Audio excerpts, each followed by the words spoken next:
Bonjour à tous et bienvenue dans cette nouvelle vidéo. Je suis Cécile Briomé et aujourd'hui je vous raconte une histoire un peu particulière puisqu'il s'agit de celle de mon prochain roman.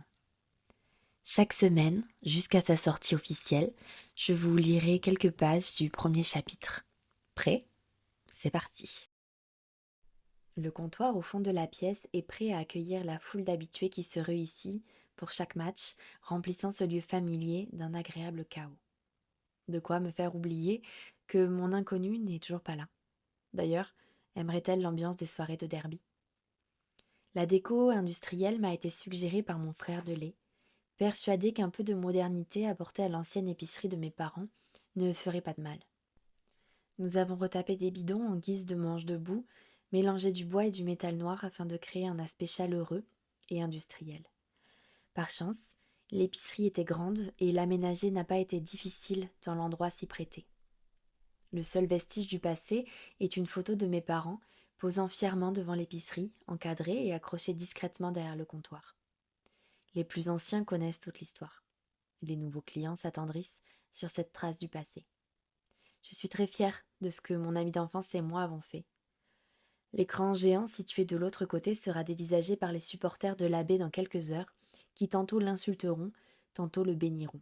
Le temps pour moi d'installer les tables dehors pour ceux qui souhaiteraient simplement prendre un verre au soleil en fin de journée. Alors que je pose deux chaises, je regarde la devanture gardée intacte après tant d'années, sur laquelle trône une plaque indiquant l'épicerie du centre. Les lettres rouges s'écaillent sur le fond crème, mais je n'y ai jamais touché. Par pudeur, nostalgie peut-être, craignant de clore le chapitre d'un livre dont je ne peux me lasser de tourner les pages.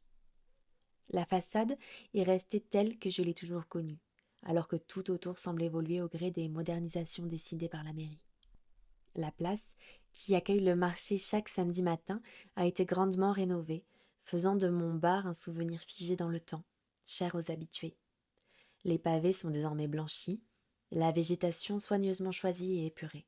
Les voitures ne circulent plus, au grand bonheur des anciens qui déambulent à leur guise, se saluant dès qu'ils se croisent. La rue est désormais à eux. La Nive, séparant le petit du grand Bayonne, coule tout à côté, offrant aux adeptes des terrasses ensoleillées une vue agréable. On peut bien revisiter 1000 fois ces rues, les repenser, les refaire, rien n'enlève son âme à ma ville. L'accent des badauds, les odeurs plus ou moins enivrantes, le bruit des gens qui passent et ceux qui restent, les immeubles qui toujours penchent mais jamais ne s'écroulent. C'est ça Bayonne, quoi qu'on en dise, quoi que l'on essaie d'en faire. Les grandes baies vitrées reflètent ma silhouette. J'ai encore quelques taches de rousseur, et les épis familiers se cachent toujours dans mon épaisse chevelure brune. Mon regard dur n'a pas changé, effrayé souvent, mais ceux qui me connaissent savent ce qui peut se cacher derrière. Et malgré ma réserve, l'endroit ne désemplit jamais. Une légère sueur commence à perler le long de mon dos, et je m'essuie le front à l'aide de mon bras. Le soleil de printemps est particulièrement ardent ces dernières semaines, colorant joliment ma peau. J'ai toujours apprécié cette saison. Plus jeune, ma mère m'emmenait au jardin botanique dès le mois d'avril pour me faire profiter de la nature en pleine ville. Elle était passionnée par les fleurs, qu'elle collectionnait sous toutes leurs formes. Bouquets séchés, pots, suspensions venaient agrémenter l'épicerie, créant un je ne sais quoi de charmant. Chaque personne a une fleur qui lui correspond, m'a-t-elle dit un jour. Toi, mon Tonio, tu pourrais être une prime vert. Dans les heures les plus sombres, tu annonces le meilleur à venir. Elle était lumineuse au milieu de ses plantes. Un rayon de soleil.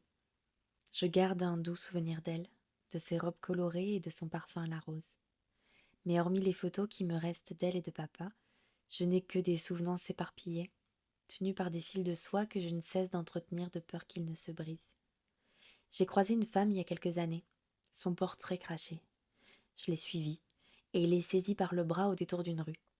Quand j'y repense, quel crétin. Évidemment, c'était pas ma mère, mais une illustre inconnue qui a pris peur et m'a aspergé de bombes au poivre. Elle a pris ses jambes à son cou et filé avant même que je ne puisse m'excuser de l'avoir effrayée. C'est étrange comme notre mémoire peut nous jouer des tours. J'ai par moments l'impression de voir ma mère, de reconnaître une silhouette au loin qui pourrait être la sienne, espérant une seconde à peine qu'il ne s'agirait que d'un mauvais rêve, alors qu'à d'autres instants, je peine à me souvenir de ses traits, de sa voix. Je branche alors la vieille caméra et repasse les films de famille que je garde religieusement. J'entends leurs rires, leurs mots d'amour. Je vois leurs sourires et leurs éclats. Seul assis sur le sol de mon salon, le dos posé contre mon canapé, je passe des heures à plonger dans mon passé. Personne ne l'a jamais su, pas même Unai qui se vante pourtant de tout connaître de moi. Je regarde le film comme j'observerais des inconnus. Leur sourire, leur bonheur, tout me paraît si lointain, presque étranger, comme s'ils m'avaient invité pour un instant fugace, sitôt échappé. Je recrée un monde où ils seraient revenus de leurs vacances. Ma mère serait sortie en vitesse de la voiture pour me prendre dans ses bras, tandis que mon père sortirait leurs affaires du coffre. On serait allé goûter chez mes grands-parents, et ils nous auraient raconté leur séjour et offert les souvenirs soigneusement choisis. Ils auraient repensé l'épicerie avec moi, m'aidant à monter ce bar dont ils seraient si fiers. Ou peut-être aurais-je finalement fait mes études avec Unai, qui sait. Lorsque je rouvre les yeux, la bande vidéo est terminée. Ne reste que l'écran grésillant et ma carcasse assise sur le sol avec le silence pour seule compagnie. Je peux pas dire que ça me fasse du bien, mais j'ai ce besoin presque physique de renouer le contact avec eux, de ne pas les perdre une nouvelle fois, de ne pas les effacer de ma vie encore. C'est terrible ce que le manque peut vous faire d'irrationnel. C'est étrange ce que le deuil peut durer, s'infiltrer dans votre âme et ne jamais vraiment en sortir.